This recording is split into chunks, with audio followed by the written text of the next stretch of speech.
Welcome to This Week in East Brunswick. This week, township felines had their first chance this year to be licensed and inoculated. Librarian Carol Phillips talks about her experience on the Caldecott Book Awards Committee. The mayor joins Superintendent of Schools Dr. John Kopko to discuss the mayor's scholarship fund. Teen athletes are special guests on 18 Growing Up in East Brunswick, and we'll have our regular council review. Here's a look at programming next week on Channel 8.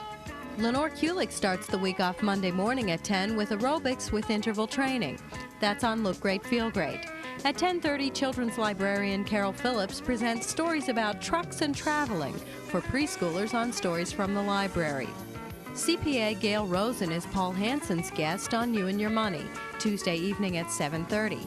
Tax planning for small businesses is the topic of discussion. Business Bylines with John Runyon follows Tuesday night at 8 o'clock. And on Wednesday night, Spotlight on Education focuses on the writing process taught in the East Brunswick schools. That's at 7:30. At 8 o'clock Wednesday night, 18 Growing Up in East Brunswick features information about choosing the right college. This Week in East Brunswick will return Thursday night, January 31st at 7 and 8. And at 7:30, Lyme disease expert Dr. Leonard Siegel discusses practical approaches to this and other diseases of the joints. That's on Let's Talk Health. East Brunswick High School boys and girls basketball teams are in the midst of their 1991 season. Check the Channel 8 Community Bulletin Board for updates on coverage of the games. Because of the threat of rabies in New Jersey, township officials are exercising extreme caution in handling wild and suspect animals. Mike Mansfield, East Brunswick Animal Control Officer, recently held a rabies clinic for township cats. How do you do? You're at East Brunswick Animal Control's first cat rabies clinic. You're very good. It's all cats. As of the first of the year, 1991, cats have to be licensed. Helping me today is Dr. Andre from Cranberry Veterinary Hospital, Chris Monty, my assistant, and myself, Mike Mansfield. The reason your cats have to be licensed is because we now have rabies in New Jersey. 493 cases already. And of them cases, 9 were cats that resulted in 35 people getting rabies shots in New Jersey because of their cats having possible rabies. Before 1990, there was 0 for 40 years. So I'll give you an idea how important it is that your cat does get his rabies license. Does get his rabies shot, excuse me, and his license.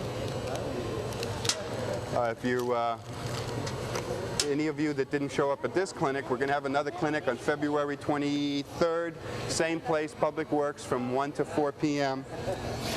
Excuse me, and I appreciate if you bring your cat down and get his license and get his rabies shot, because it'll be for your own protection. We've had a very good turnout. I was planning on almost 1,000 people. I got 1,000 doses, and we've already gone through over 100 doses already, and we've only been here not even an hour yet. So a lot of people do care about their pets and are concerned and do want to make sure that they do everything right.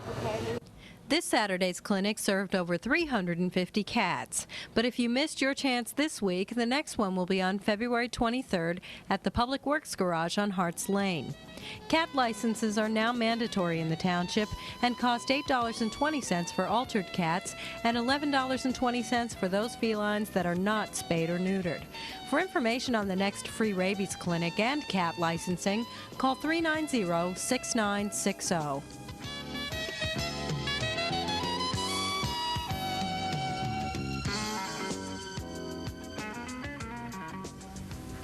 Hello, I'm Dr. John Kopko, Superintendent of the East Brunswick Public Schools, and today I'm at the Channel 8 studio with our Mayor Jack Sinagra, to talk about the Mayor's Scholarship Fund.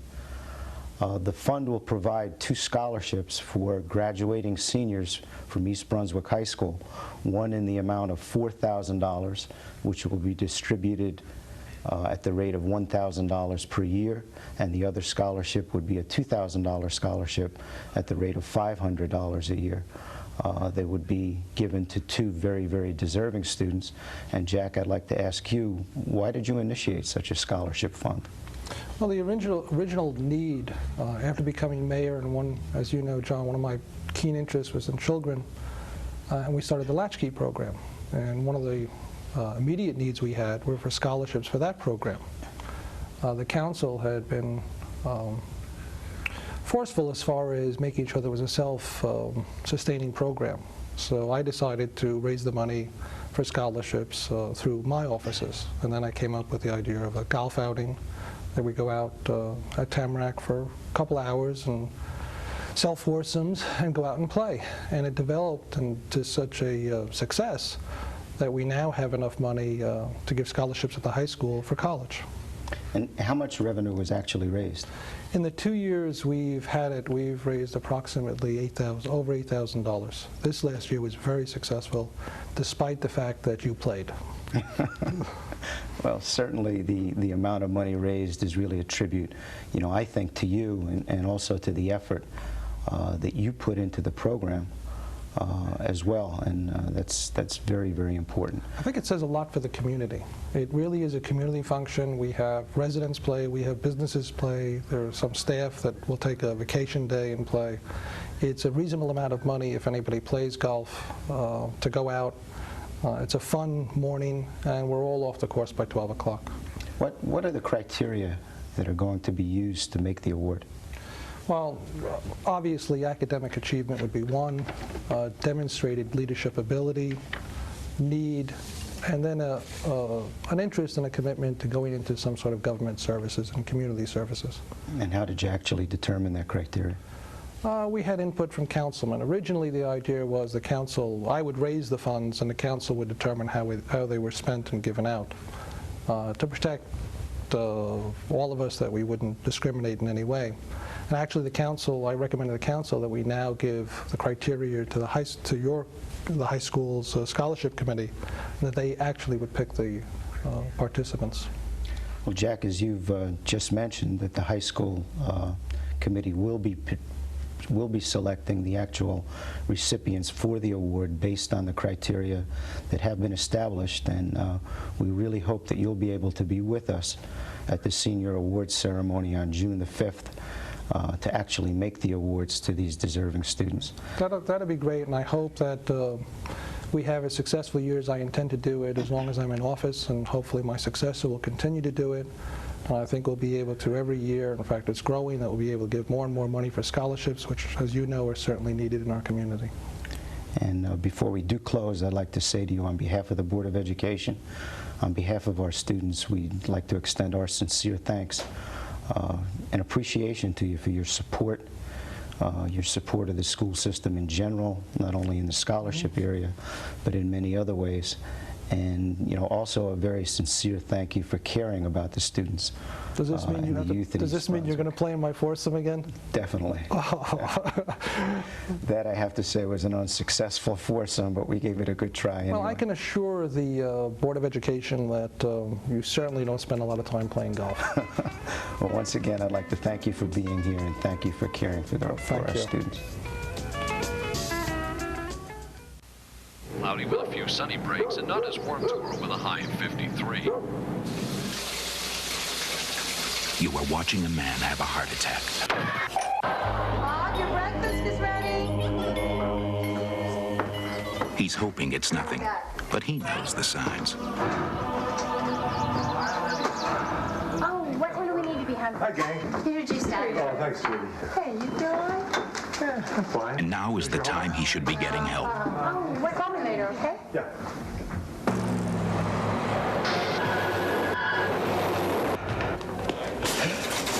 Getting to the hospital at the first signs of an attack can save your life. Paul? Need your help. Better get me to a hospital. Remember, your life is in your hands.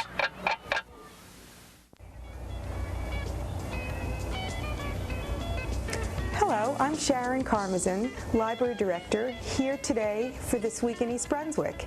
My special guest today is Carol Phillips, our Head of Youth Services. Carol's just had an exciting time. She's returned from Chicago, where she was a judge in the Randolph-Caldecott Awards. And she's here to tell us a little bit about the experience and about the award-winning book. Welcome, Carol. Hi, Sharon. Tell us, what is the Caldecott Award?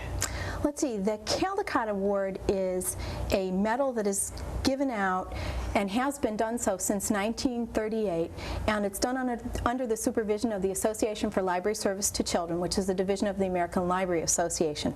And it's been named in honor of the 19th century children's book illustrator.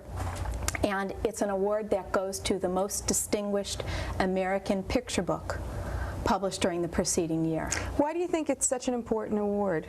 Well, I guess it almost seems like it's the Academy Awards of children's literature. It's an award that searches for the most distinguished book for children with illustrations that are to the heart of the story rather than the text, and it's something that we hope will live on and be something for kids to remember as being very distinguished. What are some of the books that have won in the past that our readers and viewers would be familiar with? Well, things that they will know and will recognize as A Snowy Day by Keats, Sendak's Where the Wild Things Are, Madeline's Rescue, Make Way for Ducklings, other things that have been named in the past years. Does the Caldecott Award generally guarantee a book publishing immortality? From what we've been told on the committee, yes, it will guarantee it. Lots of sales after it's won an award. So I guess that's why publishers are really anxious to have their books considered. Well, and it's very prestigious. It's a prestigious award, and it's something that then goes in the journals of literature as what was awarded for that year. I would think a lot of people would want to be on this committee. How did you manage to wangle a place on the judging committee? I'm still not quite sure of that, but I know I was real lucky and real pleased to be nominated. About a year and a half ago, I was nominated to a slate of 14 people. I was nominated for that, and from that, people were elected. 7 of us were elected from the slate of 14. Who does the voting? Voting is done by members of the Association for Library Service to Children of ALA. So that's a national election, yes. then? And in addition to the 7 of us that were elected, 7 are also appointed by the executive board of the association. And the reason for that is so that the committee will have geographical distribution, job distribution. We had a director on the committee. We had library school educators. We had children's librarians, educational media specialists. So there'll be a broad spectrum of views represented by the committee. Well, tell us what happened when you all got to. First of all, I'd like to know before we do that, how did being on the Caldecott committee change your life? What's been happening in the last year? For all of 1990, all members of the committee would receive books from the publisher as they were published. So that's pretty exciting, just to have all the new books coming in. And how many were that? I received approximately 400 books. Wow. All of which I read and reviewed, wrote up my own notes on, some of which I immediately tossed, deciding that they did not meet my criteria for a distinguished picture book, and the others of which I put to the side, deciding that they were worth reconsidering. After that point, we as committee members would communicate with one another to decide what we would personally nominate for the award. When we went to the committee meeting in Chicago, we had a list of about 112 books, so we had narrowed down the 400 to 112. But from that point in time, we met for approximately 19 hours, on and off for a 3-day period, to narrow our choice down to one award winner. And what was that like? Well, 19 hours. It was a matter of discussing, rediscussing, talking about books. Every book that we discussed, we literally tore apart because we had 15 people that were representing a variety of opinions. So for every good opinion, there was something negative to be said about a book. And it was trying to make sure that whatever we did choose was in fact distinguished and was worthy of the award. So it took a lot of time. Okay. A lot of talk. The big question, tell us about the book that won. Well, the book that won is truly distinguished. It is the book Black and White by David Macaulay. It's a series of 4 stories. It's a little different from a traditional picture book in that it's not something that you will real easily read to a large group. Snowy Day, as another award winner, is easy to read. But this is a series of 4 stories, all told together. One story represents soft focus watercolors of a young child's first trip on a train. Another story, which happens simultaneously, is about problem parents, and it's told with more realistic sepia toning drawings. The waiting game are ink drawings with loose watercolor washes, which represent a train station story, and Utter Chaos uses bold black and white abstracts with occasional small additions of color that tells a story of robbers and some cows. I have to say, I took a peek at the winner, and it really is utterly charming and fascinating, even for those above traditional picture book age. Yes. And maybe that's what's going to make it popular and enduring. I think, in fact, that's what it is. It's something a little bit beyond. But I would just like to make sure that when viewers do look at the book, that they make sure they don't bypass the last illustration. And what they have to decide for themselves in the story is what is reality in this story. But it's just a fascinating book. It's really distinguished. What will happen to all of those 400 books that we've accumulated over the year? We will add them to the library collection. Some will go in our story collection that we use within the department for all the story times that we do here in the library, and others will be used for circulation.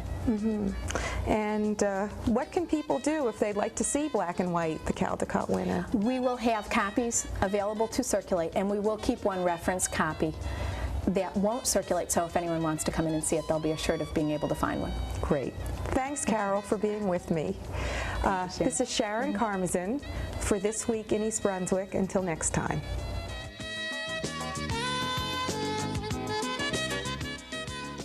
In most high schools, sports are a very important part of student life. High school athletes face a routine that differs from the average student. In February, 18 Growing Up in East Brunswick asks what it takes to make an athlete. East Brunswick High School athlete Matt Pazinko and Lady Knights freshman Daniela Drulis joined co-hosts Stuart Davis and Laura Ivan. You know, part of, studying and deciding a lot of it's academics, and I guess you have to have a pretty good head to concentrate. How much of sports is actually, mental control? I'd like to get that answer from both of you. You want to go first? Well, go ahead, Dan. I think a lot of it takes mental control. That's one of the reasons I really didn't like track as much. It was just running. That's really all there was to it. There was no mental part of that sport, I guess. But in basketball, it takes plays. You have to know what to do when to shoot it, when to pass it. And I like that much better. Well, I did track also, but I did the weight events, and that's a lot of form involved where you have to think about it, so there's a lot of mental in that. In wrestling, they say it's 98% mental, 2% physical. Like, you have to really think about what you're doing. And then football, it's all memorization of the plays. You have to know exactly where you got to go.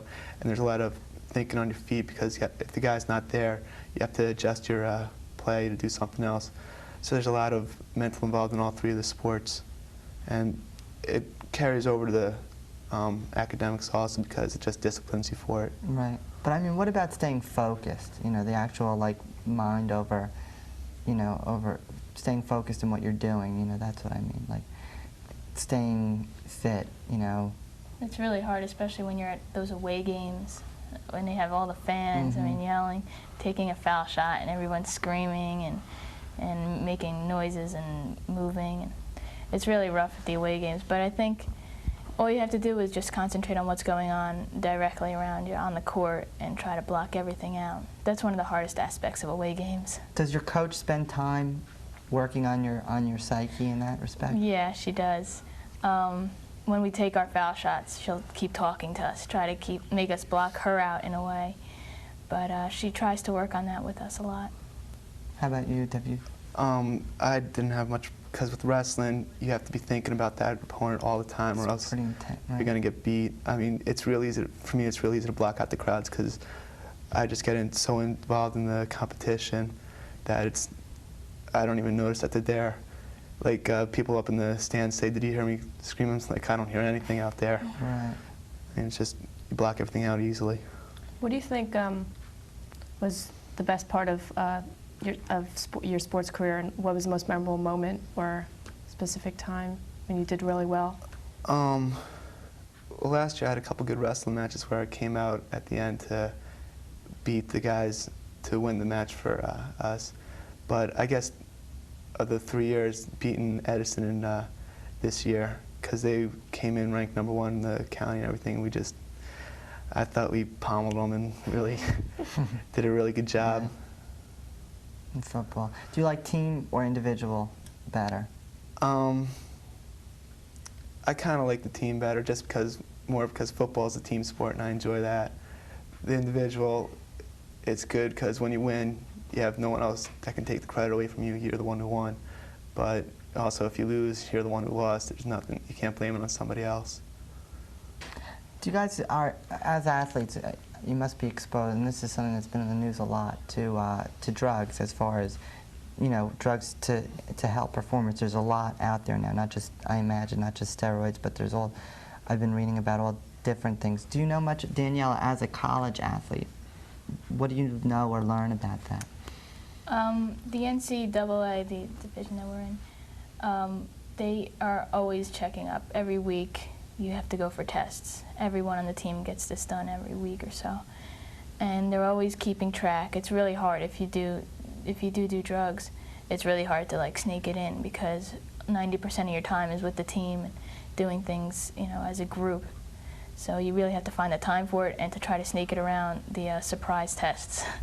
During college, is alcohol prohibited throughout the season, or is it a year? No, you're not allowed to drink or anything. But I think it's easier probably to get something like that in than it would be a heavier drug. Well, yeah, I'm talking more about, performance. Performance drugs that increase performance, like steroids, and there's another drug that I don't know the name. Like amphetamines to keep you up all night so you can study. And that's you're tested all the time for that. But how about you, Matt? I know in wrestling, it's talked about a lot, and in bodybuilding and all that. Have you ever seen it or been exposed to it? Just rumors. I've never been offered it. I've never been exposed to it. I don't even know where the guys get it from, but I have heard rumors about it. I haven't seen anything firsthand, though. In the area, rumors that it's around in the area. Yeah, but I guess if you really wanted to, you could find out where to get it. But I mean, I just don't think it's worth the risk. I mean, what it does to your body, it's not worth it. Right. It's not that important to me. For more on what it takes to be an athlete, watch 18 in February. At Tuesday night's council agenda meeting, Judith Lebline, Director of Parks, Recreation, and Community Service, made a presentation to the council about the upcoming Memorial Day Parade. In the information packet given to each council member, Lebline outlined parade costs, coordination, and organizational needs. All council members supported the idea of having a parade. This Memorial Day, with the situation that's happening in the Persian Gulf, Memorial Day takes on a bigger significance than ever. And I think as a show of solidarity and support for our past veterans and for our new veterans, I think it's more than fitting that we do continue to support this parade and try to make it one of the best ever, to honor them and support them through this terrible time. For the parade. Parade. Parade. Okay. If I could just add, the Recreation and Parks Board, there were many feelings among the board, all certainly pro doing something, but what they did say is that if there was a parade, they would ask that it be a wholehearted effort for a parade, so that it has the momentum to build over the years rather than scale back a parade. So I thank you for that. Mayor Jackson Agra also spoke about funding. But I truly believe that the business community, even in an economic situation, we will be able to raise at least what we raised last time, if not more. So my personal recommendation, and the budget, although we prepare it, is always your decision. And this is an act of committee tonight, and committing to spending the money. But I do believe we'd be able to raise as much money, if not more, from it. A committee that will include council representation is expected to meet with local veterans organizations to discuss ideas and plans for the parade. The council is also expected to vote on the appropriation of Memorial Day Parade funding. That's all for now. Thanks for watching.